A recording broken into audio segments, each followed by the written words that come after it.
firstly, thank you, Chandrasekhar, thank you, Pradeep, and thank you, Nirajita, for the very generous opening. It's a privilege and a pleasure for me to be with all of you today. Chandrasekhar had reached out to me many months ago, and since I do come to Bangalore, I have a retail business here. I said, sooner or later, I will definitely come and talk to all of you. I was expecting much more students, but I am glad the people who are here. And it would have been nice if they had done a live cast, so that many more of JC Institute students across your country could have benefited. But I believe they're recording the session, so it can actually be played out later. I'm really going to split this presentation in two parts.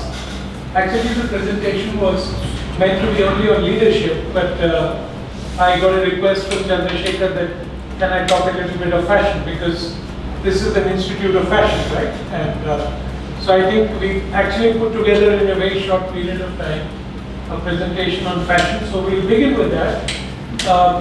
Please feel free to ask me questions. What we will do is we will take a halt after the part one of presentation, and you can ask me some questions, and don't hesitate to ask any questions. I'm very used to speaking to youngsters. That's actually part of my role as a leadership coach, not just in the ABG group, but also across most campuses of India. I have interacted with the IIMs, the ISDs, the IITs, and many other institutes. My last presentation was to this Italian management institute called Bocconi, and I've been speaking to them over the years. So don't hesitate to ask questions, because many of you are starting your life. This is a fresh beginning for you, and you may have many questions, you may have many concerns, especially after this what we call the black swan event of COVID-19 SARS-2. It's taken the world literally by storm, brought everything to a standstill. So there will be natural concerns.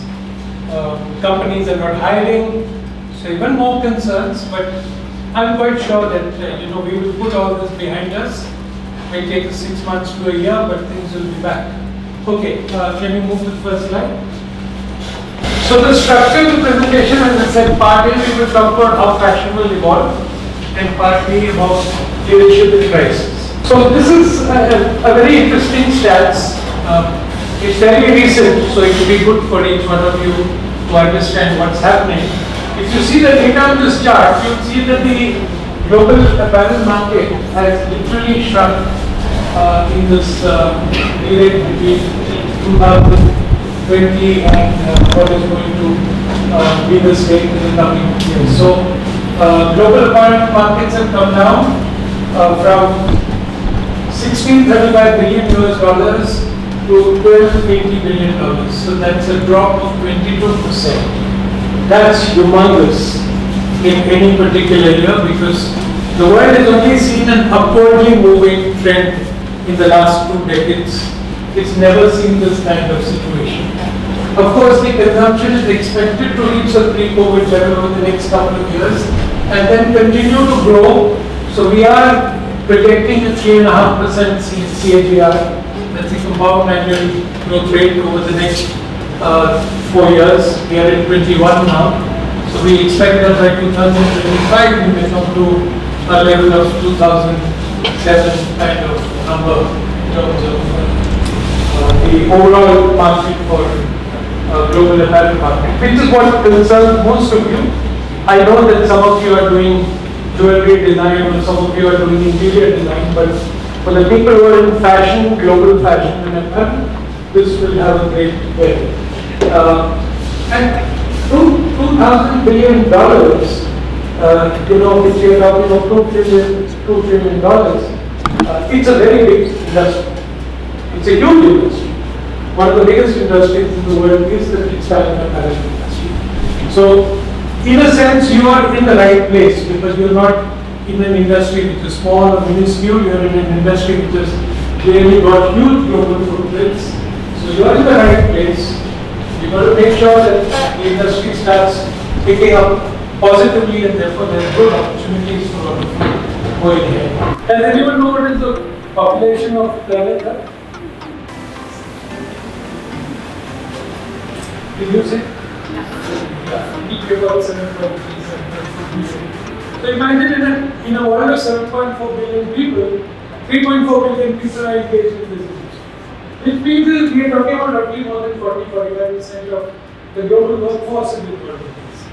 430 billion are thought to work in fashion and textile production.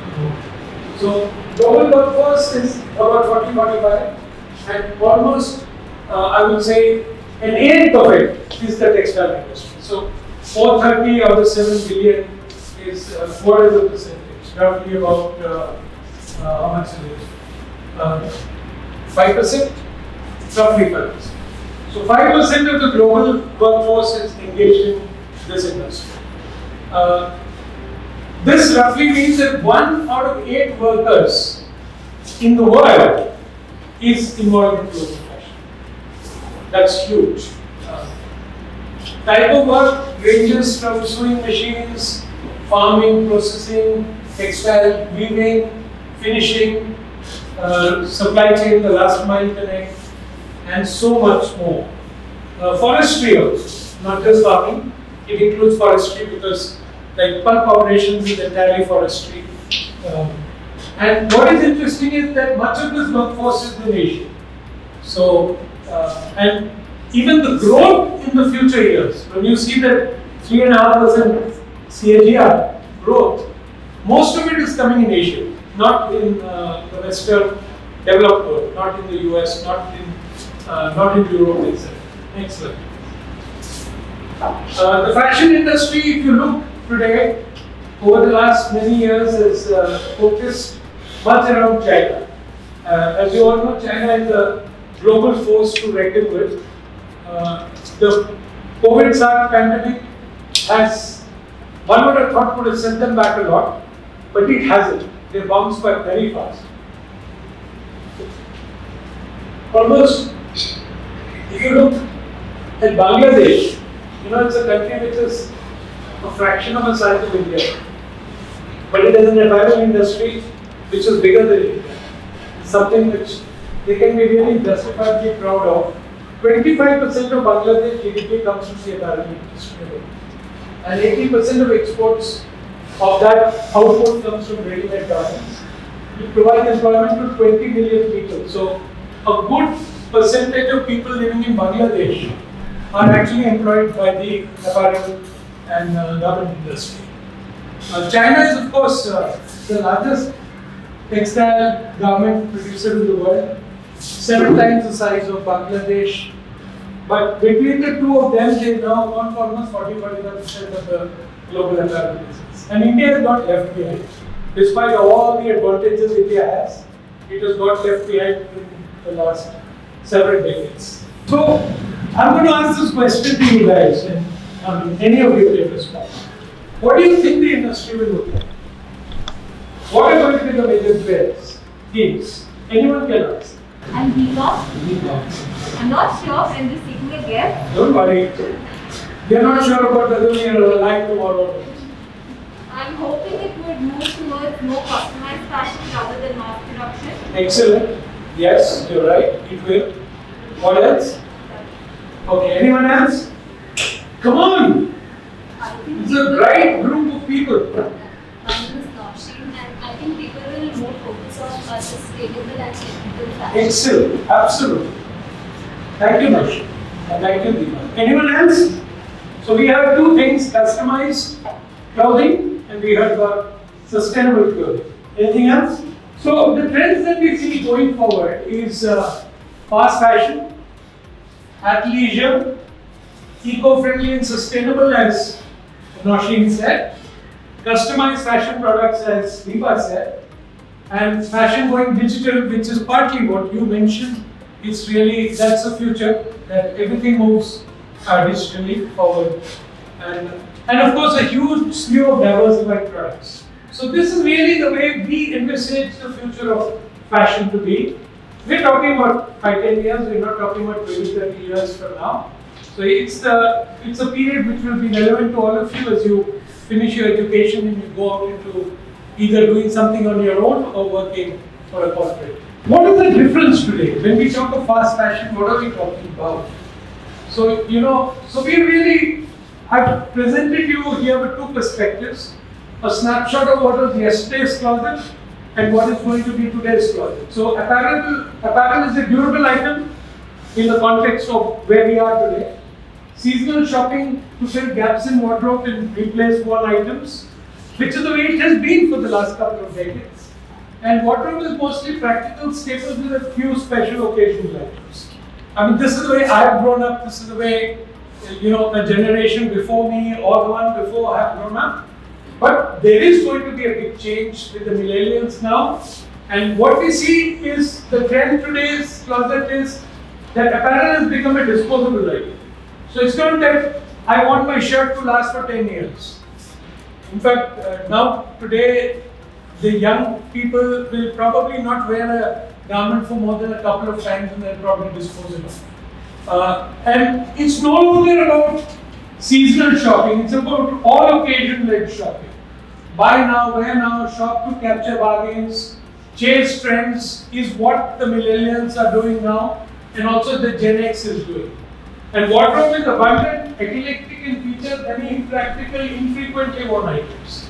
My daughter is a great example of this. Her whole room is filled with clothes, which I don't even know whether she uses or not. So I have a daughter who's India's leading classic rock singer. So many of you can follow her if you want. So this is really the trend. And she's not a millennial, she's 34 years old. So emergence of fast fashion has led to proliferation of designs and transition of apparel to a disposable item. This is very, very clearly a trend today. And leisure. I think all of you can relate to this. I'm sure all of you. I see all of you really toned up bodies, you're all fit. With the pandemic on, it has just taken off. It sort of exploded. This is the trend today. No formal clothes, no jackets, no formal trousers. So it's all about casual, athleisure, loungewear, etc. This is going to rising sports culture, growing number of clubs, increased emphasis on fitness, but not only the urban population, it really is relevant even for tier 3, tier 4 towns. Additionally, sportswear is also becoming increasingly used in casual environment as part of athleisure clothing and it's acceptable. So the rise of the fit consumer in the quantified self will continue to support growth in this segment of the market. Eco-friendly and sustainable. I don't really think I need to say much because all of you must be getting a lot of dose of that from your faculty, that the whole world is moving more and more towards sustainable clothing. And when we say sustainable clothing, we are not just talking about natural fibers. People think that natural fibers, of course, are the most sustainable because they are biodegradable, they are comfortable. So whether it's cotton, whether it's linen, whether it is wool, whether it is jute, these are all natural fibers. Viscose is a man-made fiber but comes from natural sources, which is wood pulp from the forests. Polyester, acrylic, nylon, polypropylene, which are the more prevalent fibers, come from petrochemical feedstocks. So, as all of you know, polyester is made from purified terephthalic acid and monoethylene glycol. Nylon is made from caprolactam. Acrylic fiber is made from acrylonitrile monomer. So, these come from cracker plants. So, you have the refineries converting the crude into naphtha primarily. Then you have the crackers which convert naphtha into various forms of intermediate products, ethylene, propylene, propane, which get used to make these fibers. But interestingly, the twist is it's really not only about natural, it is about circularity, it's about recycling. So polyester, for instance, and I'm one of the, I'm the first guy to have done it in this country. We converted bottle grade PET. We converted X-ray films being converted audio films, which all had a polyester base, into final finished polyester chips, and those chips using a vented extruder were made into fiberofilm. Yeah, some in virgin form, some in colored form. And I did this in the year 1989-90. Sorry. Yeah, 1991, which is 30 years ago. Whereas the trend for bottle grade polymers, etc., in India particularly, is taken off. And obviously, there was no collection system, but we didn't have PET bottles. In 1990, we had only glass bottles. We didn't even have aluminum cans then. So you had only glass bottles for Pepsi and Coke.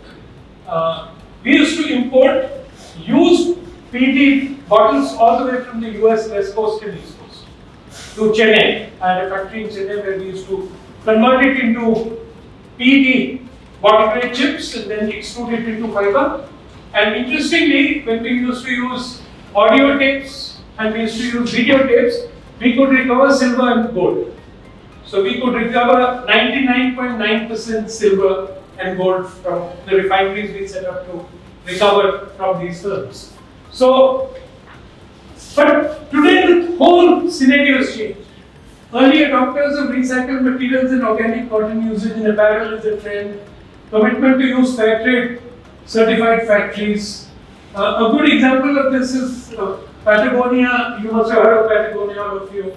And also the North Face. The North Face is for all these guys who go on adventure. They've got these jackets. This is a very interesting jacket. This is used. It's called a Denali jacket. Uses recycled yarns. Yarn recovered from fabric scraps and recycled bottles, like I told you just now. And yarn with very low water usage and dye, which means they are environmentally sustainable even from a point of view of water use.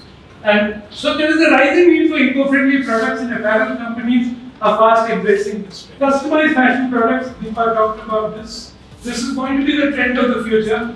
Personalized and customized tailoring, custom tailored merino wool products made on demand using 3D knitting machines. All of you know about the 3D technology now. Anyone can make anything that you want for yourself. Interestingly, what we thought would disappear, which is the tailors, actually may have a fresh lease of life because of what we call bespoke clothing. So, not everyone wants to wear what a Zara spews out, or a H&M, or a Marks and Spencer. They would like something very, very customized. I have to survive in my linen business using bespoke tailoring because I have to make things very, very special uniquely for customers who want to stand out, who want to be different, who want to be completely different from the rest. So product personalization is increasingly being preferred by customers, with brands providing multiple avenues. So, we talk about the 360-degree approach, so we talk about overall customer experience across all channels and across all kind of interfaces you have. It could be offline, online, could be e-commerce, or it could be a slew of these interventions. Some examples of digital technologies, fashion goes digital. Good example here is for core textile people, you may not be able to relate to it. Companies like Premier and Data, they are doing performance monitoring system for superior productivity, quality. There's real-time analytical spatial level data, benchmarking with best-in-class productivity, identifying bottlenecks, oriented production quality improvement. This company called Process, they build correlation between process quality and process control steps. So we are talking about online corrective measures to get product quality right first, to reduce rework, to reduce reprocessing charges, and to ensure that the cost of quality remains under control. Same thing, Beta has also what they call overall equipment reliability, real-time performance monitoring of key assumptions, condition-based monitoring of what we call RCM maintenance modules, are all a part of fashion going digital. But beyond this is the whole issue of BI and BA, business analytics and business intelligence. And most companies are now using BI and BA to get to mining data, to be able to look at what consumers want. Now, what is the raw data? The raw data for this is your store POS, what we call point of sale machines. You could have a number of software there. You could have shoppers, you could have Oracle-based, platforms for POS, what we call at the point at the billing times. So the data from your bills become very crucial. What have you bought? What is the kind of product you bought? And if you've got very refined techniques, maybe the product labeling of the product can also get incorporated in your POS. That means if there's a what we call a label indicating the blends you bought, or the kind of products you bought, or the wash care instructions, it can all get integrated if you have a sophisticated system. So people know what you buy. And obviously all of you are on Facebook, Instagram, right? So you know what happens with Instagram or Facebook? It's very interesting. The use of BA and BI is so high now that let's say you go shopping for a particular product today, and let's say you put some images on your phone. I can guarantee you that in the next 24 hours you get messages coming to you saying that there is this product available here and there. How does this happen? It's amazing. I remember I was once at Jakarta airport, and that's the time it hit me that why there's no privacy in your life anymore. Right? I was at Jakarta airport, and I was just about to leave.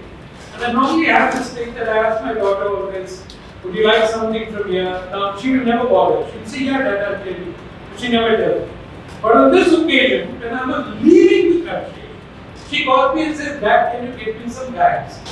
I said, I'm in the airport now, I'm going to leave. But then, airports have got good stores, but they're expensive. So I said, okay, doesn't matter.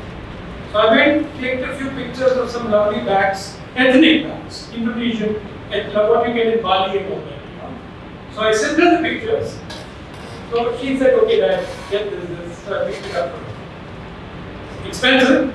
Not my choice of shopping, it's never airports, but I had no choice. Right? And next day, I come back to India and I start getting bombarded with messages saying, you can get this here, you can get this here, you can get this. And this is the first time it hit me that how much your life and your choices and your behavior, your watching things. You look at YouTube videos and all. All of you know Netflix, right? When you go to Netflix and you click on a program, what does it tell you? It tells you what is the percentage connect with your choices, right? How does it happen? They're using BI, right? So it's going to be really very pervasive in our lives. So having seen the trends, top things that demand the responsibility, circularity, innovation, sustainability. Remember these four things. This is going to determine the whole future of apparel and textile in the world. That these are going to be the overarching themes that you are going to see being played out day in and day out by consumers, manufacturers, retailers, buying houses over the next few years. And of course, orders. So fashion industry, are they synonymous or is it synonymous or is it an oxymoron? Let's go to the next slide. So fashion industry, if none of you knew, is the second most polluting industry after oil. Its social and environmental impacts are huge. Globally, 19% of all insecticides and 9% of all pesticides are used on cotton. So cotton is an extremely, we call it natural, great fiber, but it's one of the most polluting fibers on planet Earth. 25% of chemicals used globally is used in textile and apparel industry. And for all of you who are wearing jeans, many of you are, and so do I wear them, 1 kg of kg jeans cotton doesn't 200 kiloliters of water. And you know what is the future of water? I'm the chairman of the World Business Council for Water, Sustainable, WBS. By 2035, 50% of India will not have drinking water. 2035 does not water. It's your time. You are grown up, maybe have families of your own. 50% of India will not have drinking. That's a crisis we face. And that is why it behoves us to become more and more conscious about consuming less water, recycling water, reusing water, etc. We as a company may not have even had to do zero liquid discharge in many of our factories. Costs a lot of money, both OPEX and CAPEX. But we are putting in zero liquid discharge so that we have become conscious to say that we will reuse every bit of water that we use in the system and reduce our intake water level over time. Fashion industry, what is stable in supply chain? Low cost labor, proximity to source of raw material, fast fashion versus traditional model, volume versus quality, global supply chain versus short supply chains, standardization versus craftsmanship of the product. A lot of these things we've already talked about. So this is really the trend as it emerges. So globalization has led to fragmentation of the supply chain, displacing a great part of the manufacturing that was originally carried out locally to developing countries. And given this variety of business models and approaches, the fashion industry is now experiencing a change towards key success factors towards quality and responsibility. And consumers, consumers appreciate, but the point is, are consumers willing to pay for it? That is the $1 million question with most retailers. Everyone says it's nice, good to have, but are you willing to pay for it? So that's really the test that we will see over the next few years. This is our sustainability journey. I started this journey in 2013, so it's been 8 years. And believe me, creating a sustainable corporation is not at all easy. Easier said than done. We moved from being zero on environmental sustainability to being now one of the leading companies globally. How many of you have heard of GRI? Does anyone know what is GRI? Are you covering it in your syllabus? GRI is Global Reporting Initiative. It's a global benchmark. So any company which is going to call itself sustainable, and let's say it's a retailer and wants the consumers to look at it favorably, has to be reporting its entire environmental story on GRI. So it's a public domain. You can go and open GRI. Suppose you want to see what Zara is doing on sustainability, just go to GRI, Global Reporting Initiative. You can download all the reports of Zara. You can download all my reports for last 7 years of every unit of mine. And there are very few corporations in the world which are submitting today. So I have to report what am I doing on water, what am I doing on carbon footprint, what am I doing on waste, what am I doing on social matrices like labor, child labor, human practices. Everything gets covered. And most companies like ours, which are on Higg Index now, because the retailer now will only select vendors on the basis of Higg Index. Many of you, have you heard of SAC? SAC is Sustainable Apparel Coalition. So any company now which needs to be a sustainable organization in the global apparel retail supply chain needs to be Higg Index certified. Otherwise, retailers will not buy from those vendors if they are not Higg Index certified. I'm very happy to say that the business that I worked for more than 12 years, which was the pulp and fiber business, I created this brand of Douglas Cellulose, is today considered the greenest fiber in the world. And this has been certified by the world's renowned Canopy. And it's the only organization which is a, what do they call it, a shirt, has been accorded dark green shirt. And this is the only organization, right? And the traceability is from forest to retail, to consume. So it's got a full green shirt. It's the only company, even Lenzing is not certified as a full green shirt. Neither is any company in the world. It's the first company to get certified. So we are an environmentally very sustainable corporation in Aditya Birla Group, and most of our companies are moving in the right direction to do the right things for the consumer. Next. Well, coming to one size doesn't fit all, change is coming whether you like it or not. Consumer interest in sustainability increasing interest in corporate social responsibility, and from creating shareholder wealth to creating shared value. This is going to be the trend for corporations. So this is what a responsible fashion company of 2030 will look. So look at it carefully. You've got to be in consonance with environment, society, culture, media, institutions. You've got to ensure that you have the right set of ethics, profitability, and aesthetics.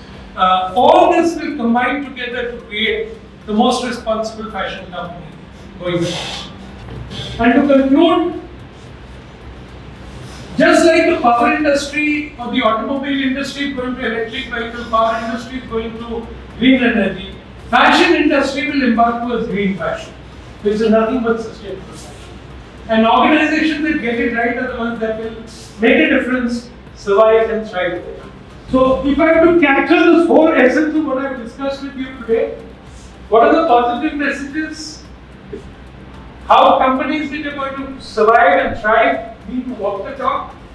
Transparency and traceability will become the order of the day, because people will not just believe you, they will want to know that this can be audited and confirmed by some independent organization that yes, this company is doing what it says it does.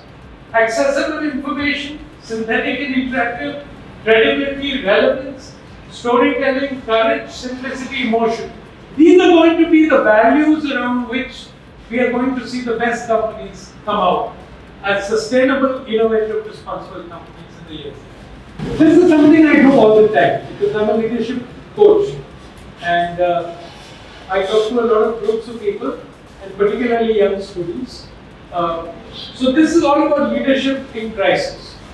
So, it's a very good take. Is it leadership in crisis? Which means somebody's name gets adored, or is it blood on the floor, which means it's actually a leadership crisis? The structure of this presentation is, I'm going to talk to you about what is my definition of a crisis, what are lessons from crisis leadership for high performance, what are my personal mantras, and of course, Q&A if you guys have any questions. So what is a crisis? A show stopping, people stopping, product stopping, country stopping event. A significant business interruption. Could be a brand image or reputation management impact. They could be defining moments for a business or for a country or for people. And people will look up to you on how you respond to this crisis. These are some of the major elements.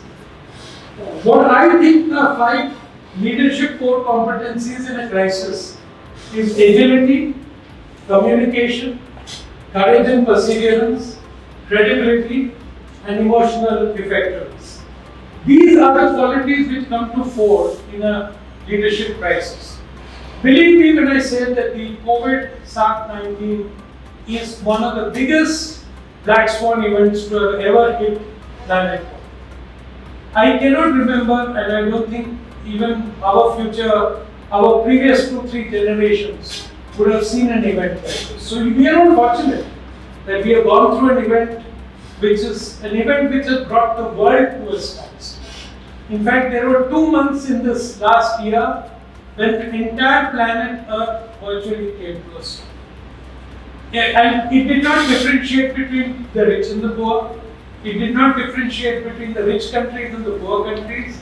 It did not differentiate between a developing or a developed world. It affected everyone. Every part of the world came to a standstill. So, I think in a sense, these are stories for your grandchildren to tell, because it's very unlikely that the world may go through another such event in the near future. So, what are the things that will see us through this? And that's really the, what is important for us to understand. So, what do I mean by agility? Safety has become a very, very important prerogative. Especially given the pandemic, how do you keep your employees, their families safe? How do you ensure stringent safety SOPs? So, in fact, your professors asked me today how are the factories running. He said before the factories were restarted after closure, we ensured that there were such stringent SOPs in place for offices, factories, warehouses, stores that we ensured that if those SOPs were not being followed, you will not open shop. And the purpose of that is you need to ensure that your employees, their families, your vendors, your customers who come to your stores are kept safe. So safety was very important. Keeping people at center stage. So we look at the whole ecosystem, employees, customers, service providers, and understand their pain points from the point of view of what they're feeling today.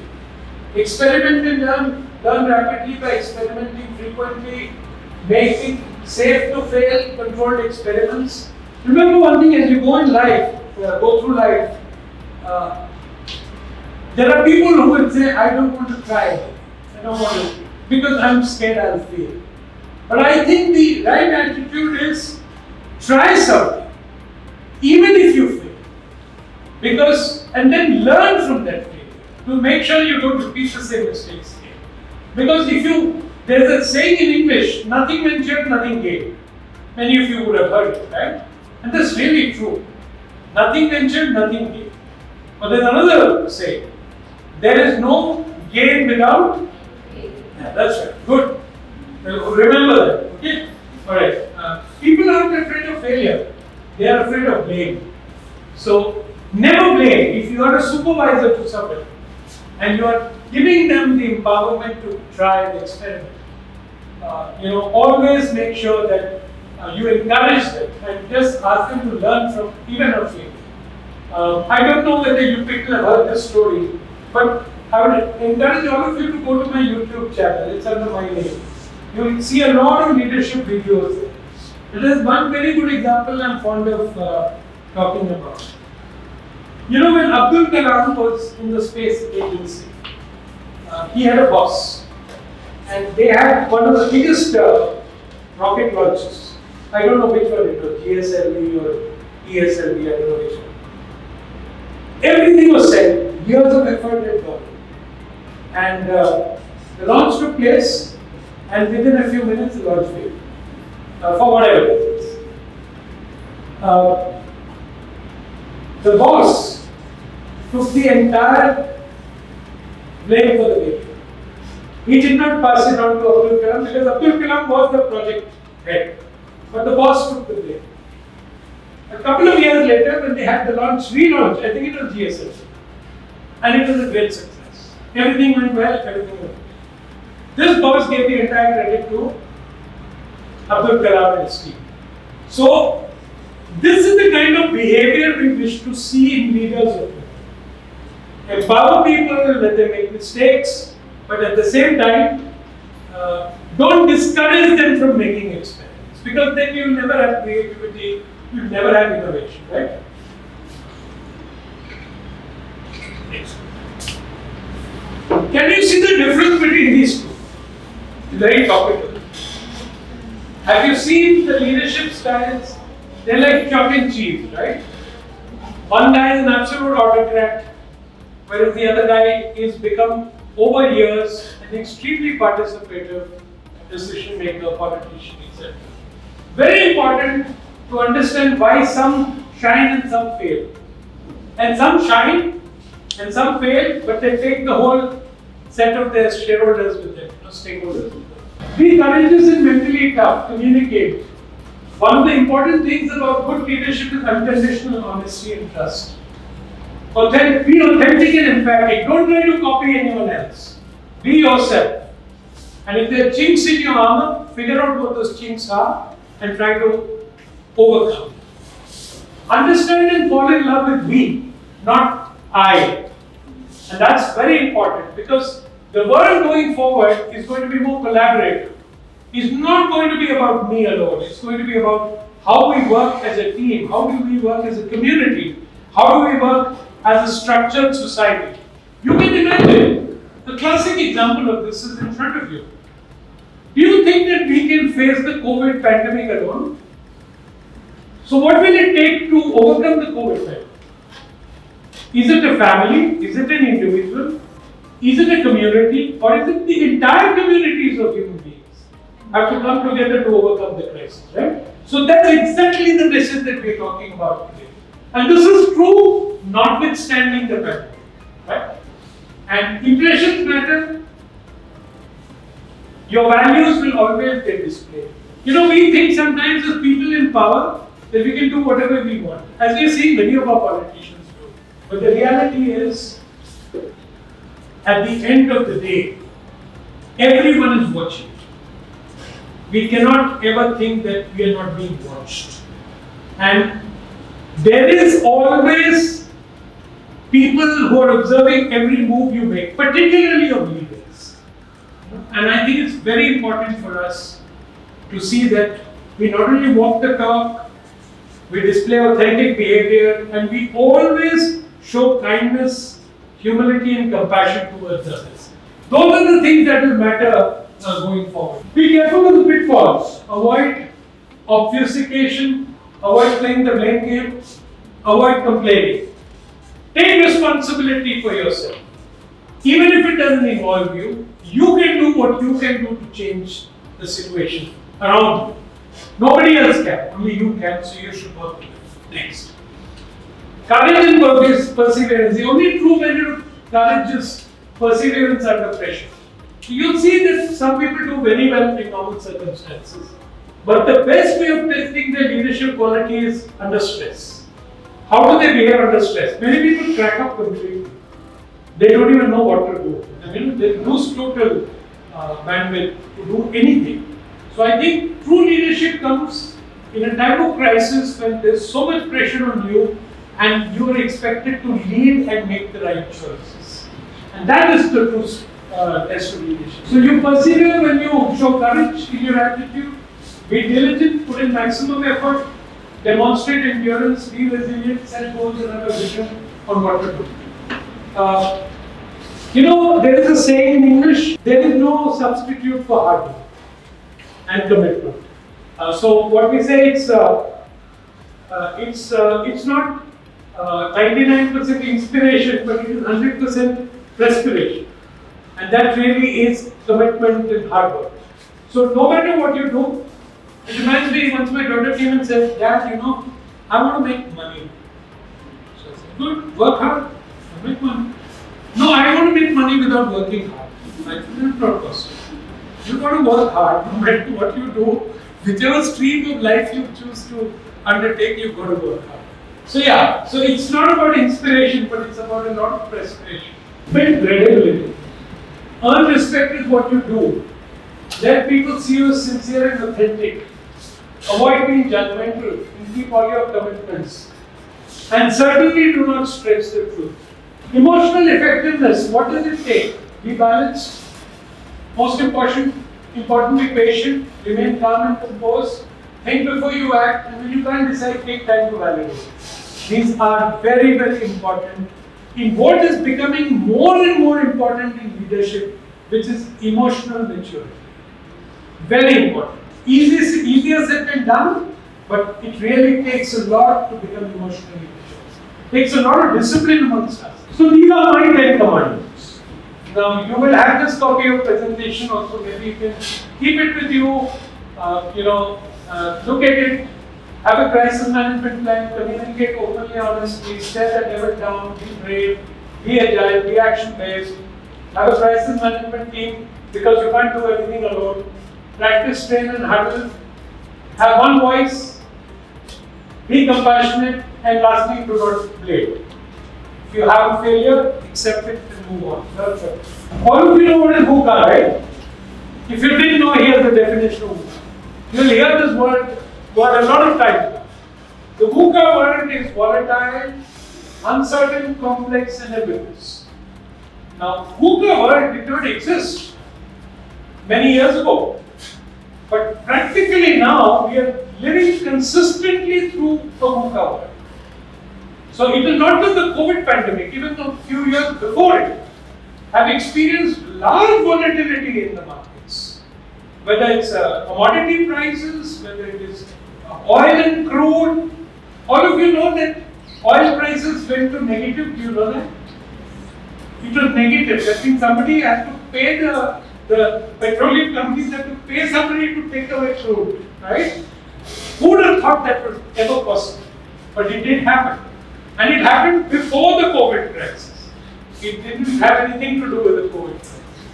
Okay, next. So you can see how the skills are getting changed, you know. These are the skills which are relevant in 2015. And these are the skills which are relevant in 2020. So you see where the difference is coming. Cognitive flexibility and emotional intelligence. Because many of the other things continue to remain. And I would say agility in a very big way. Which probably is not figuring here. But we need to be far more agile today.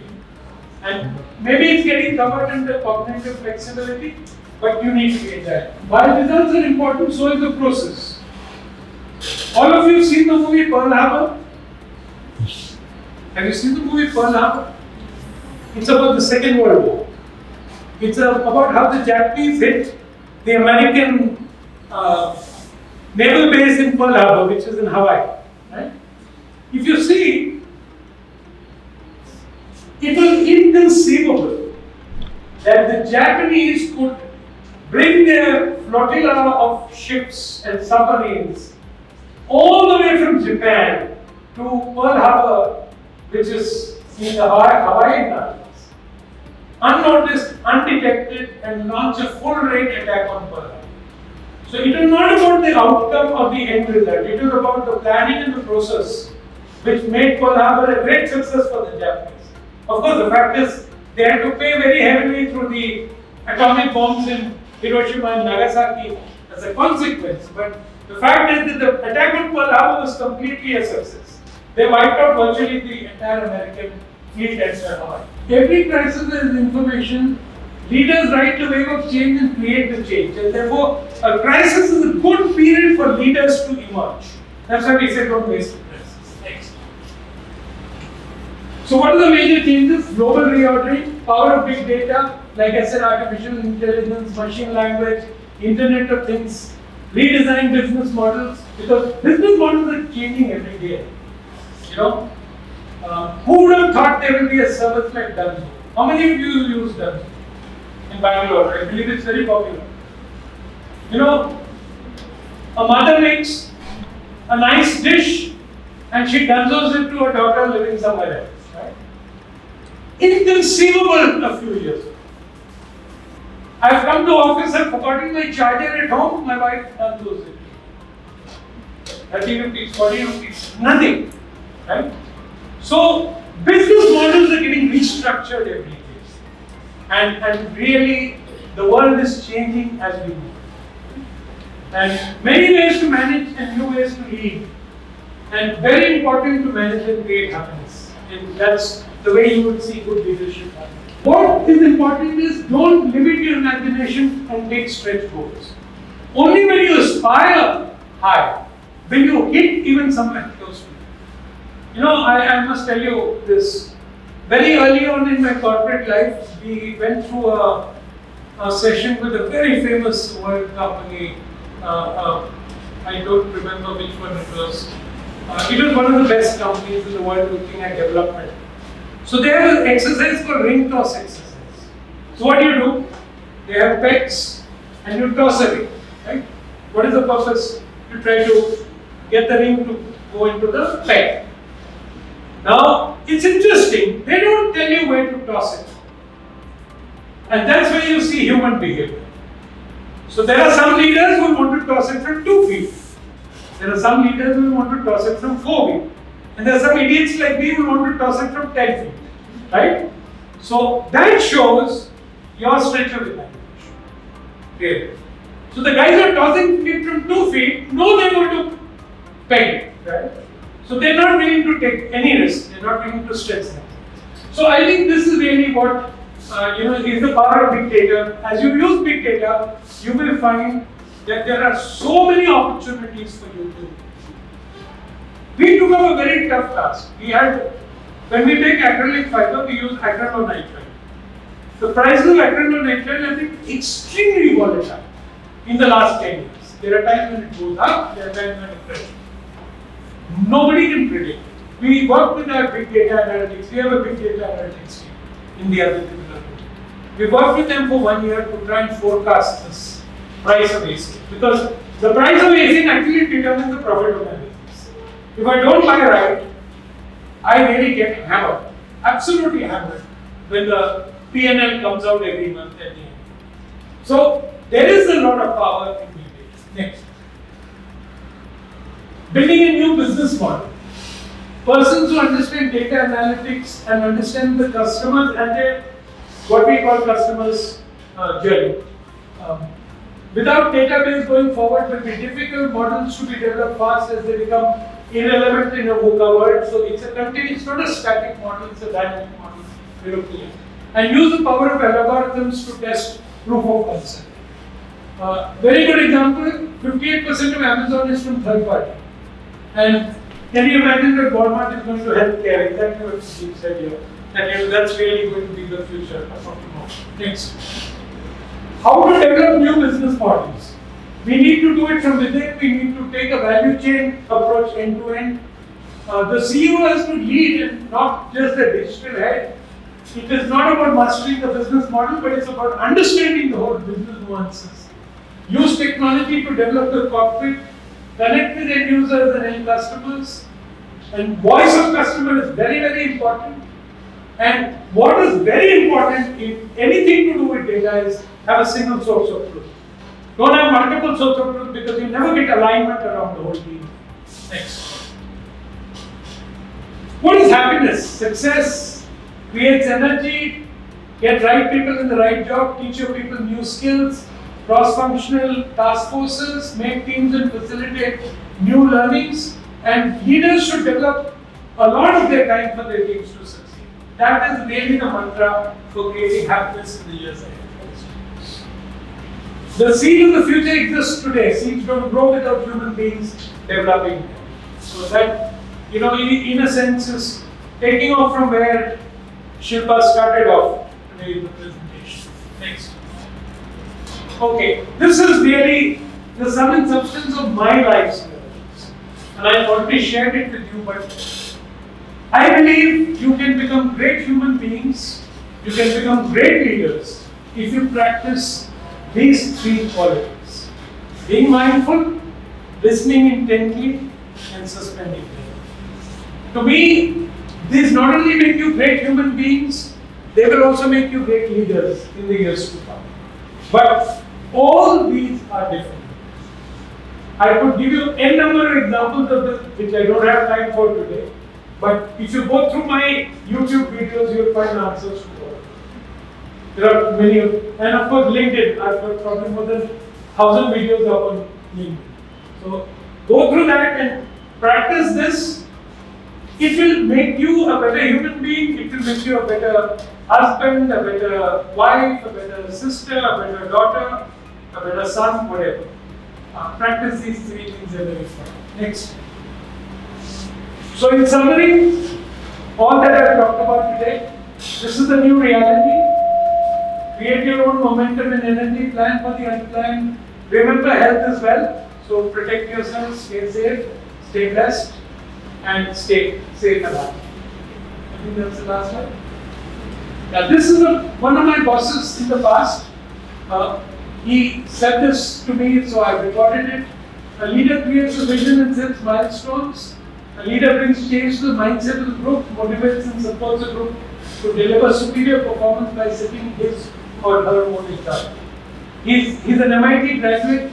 He studied with Mr. Aditya Birla at MIT and has been one of the most inspiring bosses that I've had in my career. So, a great human being. Thanks. Okay, so happy to connect with all of you. There's my Instagram address. My Instagram is very eclectic. I'm a cook, photographer, traveler, music lover, so on and so forth. I'm on LinkedIn, which is with my name. And of course, I'm not on Facebook, but I'm on LinkedIn, YouTube, and Instagram. I'll be happy you have to make a request because these are all private accounts. Yeah. So you have 10-15 minutes for Q&A if you have questions. I'd be disappointed if you don't have questions, but anyway, up to you guys. You have an opportunity to ask me whatever you want. Yeah, Deepa. You spoke quite a bit about agility, you repeated it a lot. So what are some ways that we can practice it in daily life? I'll tell you a very good example. None of you have been in an organization, but so it may not connect with you.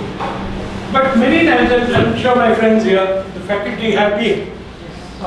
You know what happens is, many times you may start out at a very junior level, right? And you're working with a supervisor, you're working with a lot of people. You write a mail to them, they don't respond.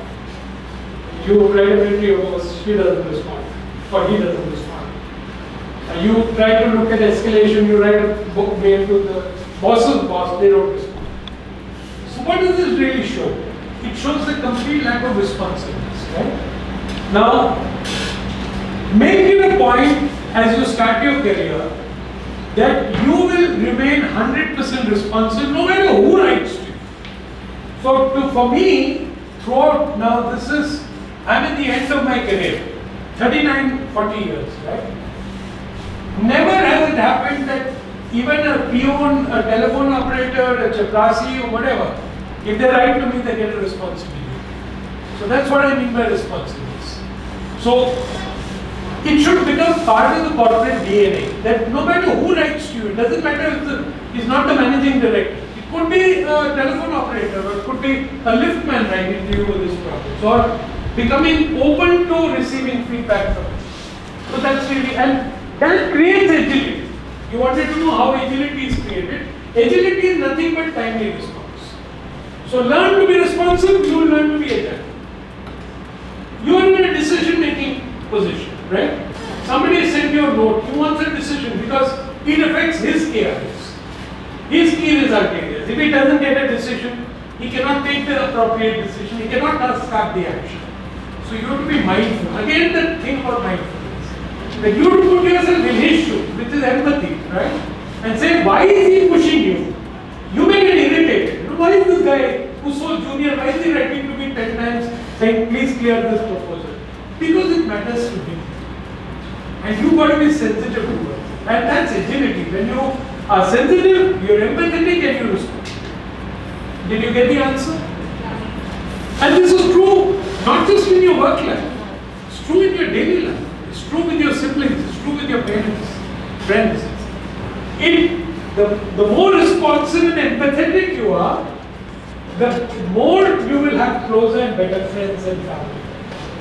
Okay, any other questions? This is a very silent group, Chandrasekhar. Yeah, okay. Shilpa has a question. So, I think one of the most important things which students would be interested but they might not have thought of is how do you really start to grow towards being a leader? Like as a student, what can you do? And as a fresher into the market, what can you do to become a future leader? Very good question. I didn't really talk about it, but I'll give you my own example. As I started my career, I was a workaholic. So I would work. I had kids, I still remained a workaholic.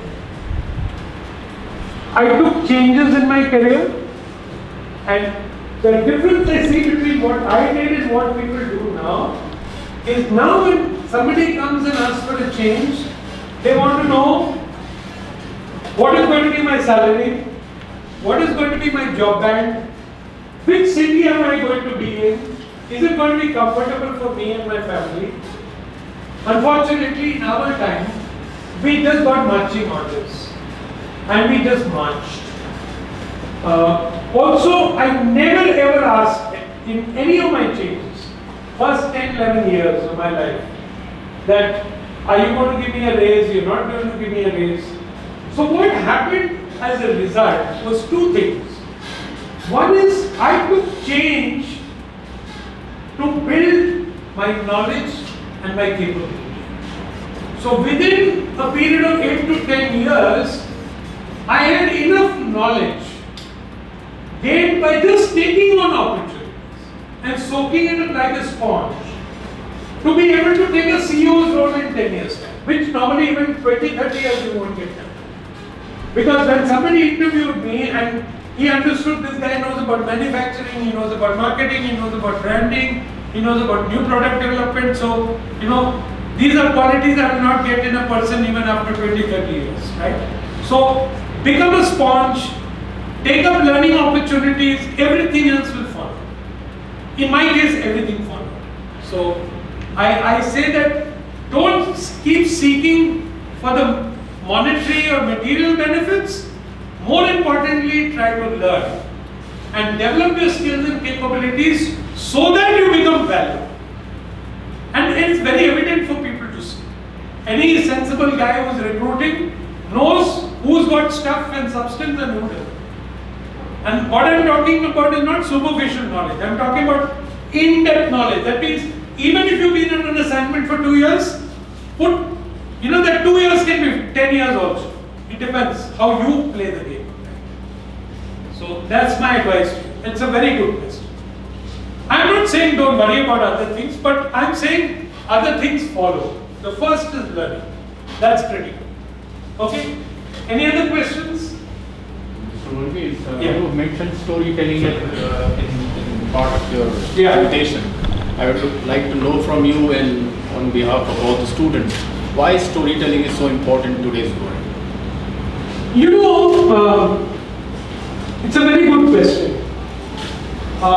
As we've seen now, over time, everyone has a learning style. I'm sure many of you have gone through psychometrics to determine what is your learning style. Is it audio, is it video, is it etc. etc. But one thing is universal. If you see from time immemorial, the best way people have learned, and as children, our parents tell us stories. And as we grow up, other people tell us stories. The power of storytelling is probably the most impactful in terms of learning ability. Because people relate to stories. You may not relate to a book you read, or even a movie you see, as much as you relate to a story being told to you in a storytelling format. So I think storytelling has become one of the most powerful ways for people to learn. It's audio, it's video, it's visual, and it's very, very powerful. And I personally believe that storytelling has the tremendous capacity for learning. And that is why you see even in our older eras, how important storytelling was. Why is, the Ramayana and Mahabharata and, the stories from the Bible, etc., or from the Quran, why are they so important? Because they have a deep-seated ability to get into your system and stay there for times to come. Okay? Good question. Somebody has any other question? Yeah, sorry. No, you please go ahead. My question is, what is that one thing you learned from the pandemic? One thing I learned from the Pandemic. do not be afraid. That's why you see me here. I've been traveling continuously since June, July. But you got to be careful. That's all. But fear is the worst enemy. People are paranoid. That's no way to live. At least I don't think that's innovative. Yeah. So, sir, today we learned important criteria for a. What's your name? Sir, Sreyoshi. Okay, very unusual name. Are you Bengali? Yes, sir. Not bad. Bengalis are very complicated names. Very beautiful but complicated. So, sir, what path would you suggest to move forward? Should I start my career first by working under someone to learn how a company works and to learn how people behave, or should I directly start on my own and try to create a change? That again depends upon what is your passion. And I didn't talk about it, but I must tell you that the greatest success comes when you follow your passion. So I'll give you an example of my son. I have a son and a daughter. My son was an engineer. He chose it. We didn't force him to become an engineer. He's an electronics and communication engineer. Got a job at TCS. Was going to join. We're talking about 2008, 7, 8 or something like that. Was going to join. And I was wondering why he's not packing, etc. 5 days were left. And I was very happy because TCS had its training center in Kerala, in Trivandrum. My mother was there. They had never spent time with my mother, with their grandmother. So I was very excited that he's finally going to go to Kerala and spend some time with his grandmother. But 3 days before he was to go, he comes to me and says, "Dad, I want to talk to you." So I was a little startled because in all his life till then he had never said, "Dad, I want to talk to you." So I said, "I'm finishing something." We sat down. So then his first words to me was, "Dad, I can't go through with this." So I'm wondering, what is he talking about? I asked him, "Yes, there is Philip. What can't you go through?" So he said, "No, Dad, I don't think I can do a 9 to 5 job." I almost fell off my chair. So I said, "What's wrong with a 9 to 5 job? Your dad has been doing a 9 to 5 job for 25 years and you say there's a problem with a 9 to 5 job?" "No, Dad, I can't do it." So I said, "Then what do you want to do?" He says, "I want to become a pilot." Second time almost fell off my chair. Because I really never knew that he wanted to become a pilot. Because we never asked him to do engineering, even when he did 4 years of engineering. So then I was quite startled. And I said, "Okay, let me check up what's happening and I'll talk to you." Next 48 hours, I was on the phone trying to reach out to anyone and everyone who had some connection with pilots or son, daughter, parent, whoever was a pilot. Guess what I hear from them? 2008, terrible time. 6,000 pilots sitting on the bench with valid CPA licenses in India. So obviously, even if you became a CPA pilot, you'd be 6001 or whatever, right? Sitting on a bench. So then after 48 hours, I told him, okay, time was coming for him to go to Trivandrum to join TCS, but I think he had made up his mind either also. So then I told him, "Philip, I found out situation is very bad. Even if I decide to send you to become a pilot, after you come back, you will join this group of 6,000 people sitting on the bench, and next 5-6 years you will not get a job. And you will curse me because you will think that why didn't you tell me that I will not get a job?" So I said, "I'm telling you today, you will not get a job. Completely unlikely. And you will curse me and you will also spend more money on mine. Because, the problem with pilots is once you have a valid CPA license, you have to keep validating it. And to keep validating it, you have to do some 20 hours, 30 hours. And to do 20, 30 hours, I have to send him to the US every time, bring him back, make him stay there for a month or two, and it costs a lot of money." So I said, "Look, that's going to be tough for me. And more tough is going to be when you start cursing me sitting at home and not being able to get a job." And I also found out in between that the two big airlines in the country were completely corrupt. Air India and Jet Airways. So Air India was actually referred to in the aviation circle as Air India and Sons. You know why it was called Air India and Sons? Because the only people who became pilots there were pilot sons or Civil Aviation Authority sons or DGCA's officials' children. Nobody else entered it. It was a close carter. Then I said, "Okay, Jet Airways may be better." I found out Jet Airways was even worse. Because there also it was Jet Airways sons and daughters. So I said, "Look, there's no chance for you. So get a job." But he said, "No, Dad, I want to do it." So I said, "Okay." So we sent him. He cleared his, he got his CPA license. He got his license. Came back to India. Normally people prepare for the DGCA exam for a year. He had to give the exam within 10 days after coming back from the US. He came back in 6 months or 7 months. Fastest I've ever seen, because they said, "Look, Dad doesn't have money to spend indefinitely on you, so you better finish it fast and come." So he came back. And in 10 days he had to give the exam. He gave the exam, cleared the exam. And today, he is probably Indigo Airlines' finest pilot. It's almost 12 years. And he is a perfectionist. He's passionate about flying. He's what they call a line training captain. He trains other captains.